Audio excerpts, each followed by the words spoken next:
stories don't define you. How you tell them will. Hi, I'm Sarah Elkins, your host and chief story maker of Elkins Consulting. Your stories don't define you, but how you tell them will. You know how important stories are in effective communication. But did you know that the stories you choose to share and how you choose to share them have a huge impact on your internal messages and in how you're being perceived by the people around you? If you're ready to explore your own stories to find your patterns and pivot points, check out my new book, which is available for pre-order. This book will help you identify pivot points in your life, those moments that really shape who you are and why, and can help you figure out where certain damaging internal messages might be coming from. When you understand that, you can find patterns in your life and address those messages and communication challenges that are limiting your success at work and in relationships. Visit my pre-order site on publishizer.com, click on proposals, and search for Sarah Elkins or Your Stories Don't Define You. Or visit my website, elkinsconsulting.com, to learn more. Focus.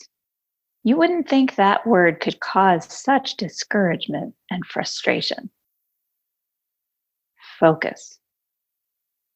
It was the Women's Leadership Retreat in early January and my first experience on a board of a community organization.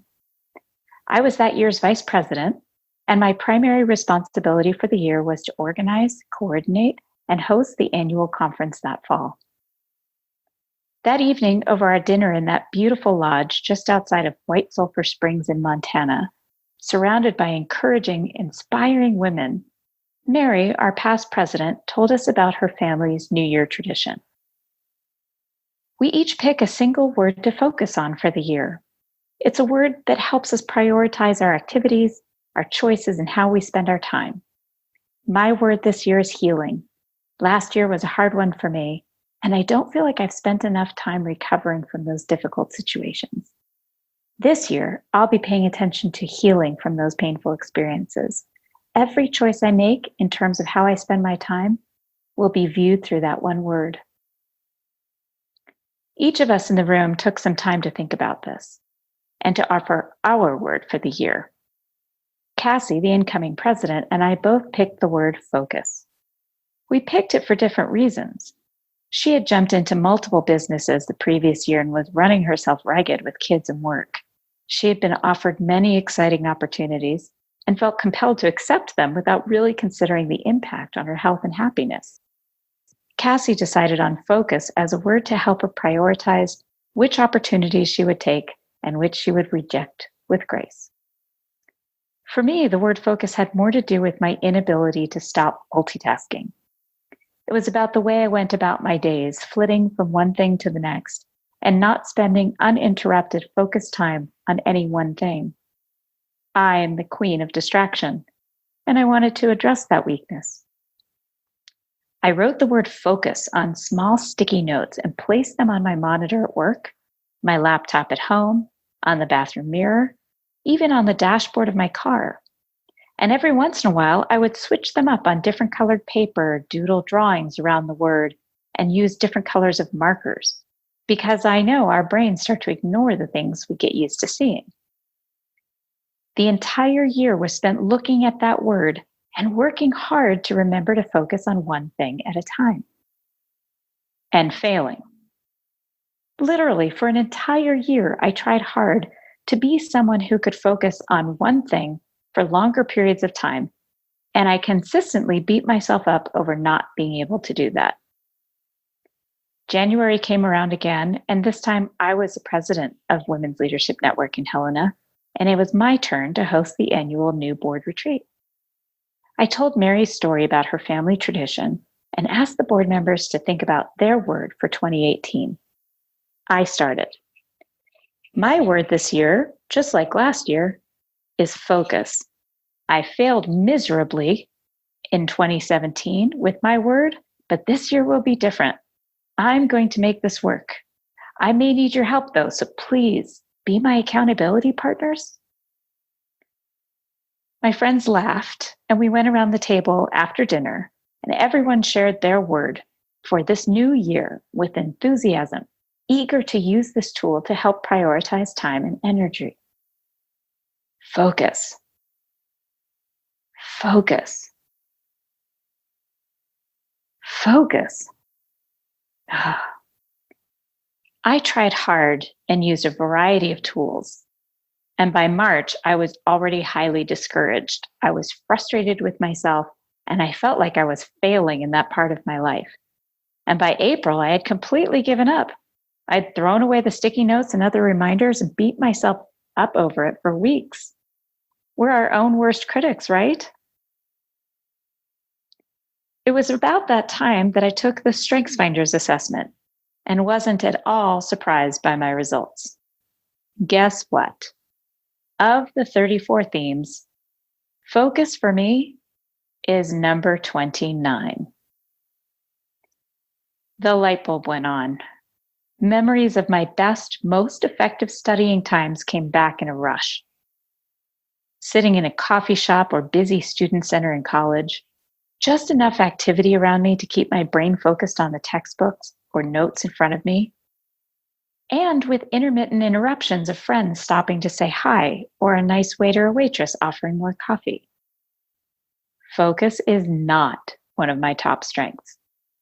I beat myself up for a year and a half for trying hard to be something I'm not. It was like hating myself for not being a famous basketball player.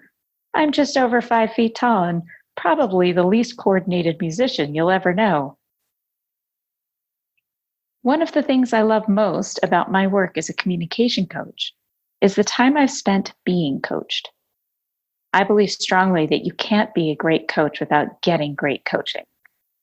And what I've finally enjoyed in my 150 plus hours of coaching using StrengthsFinders tool is those aha moments I've experienced with my clients.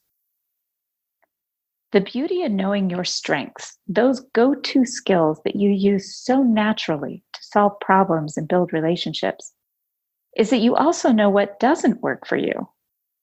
I see the word focus these days and I laugh out loud, imagining myself trying a jump shot at a basketball court across the street from my house. Not going to happen. That doesn't mean I never have to use focus. It just means I have to think about my other innate strengths to achieve the same goal. I have to do things differently to get from point A to point B.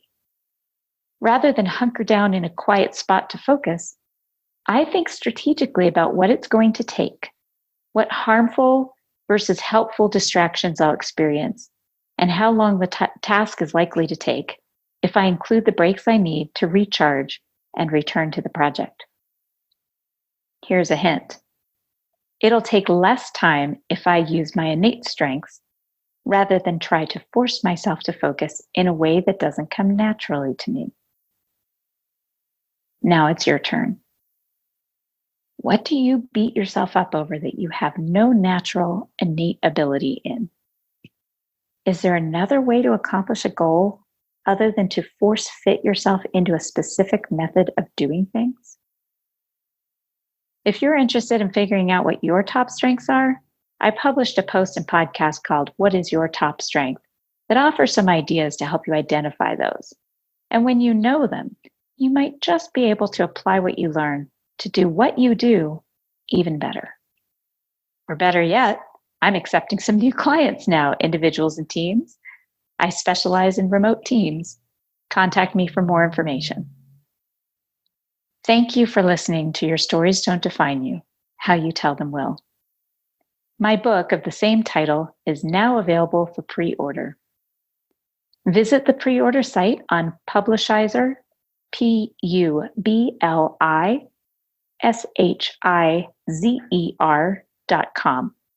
Click on Proposals and search for Sarah Elkins or Your Stories Don't Define You. Or please visit my website for more podcast episodes, blog posts, and information about how I can help you develop and share your stories at elkinsconsulting.com.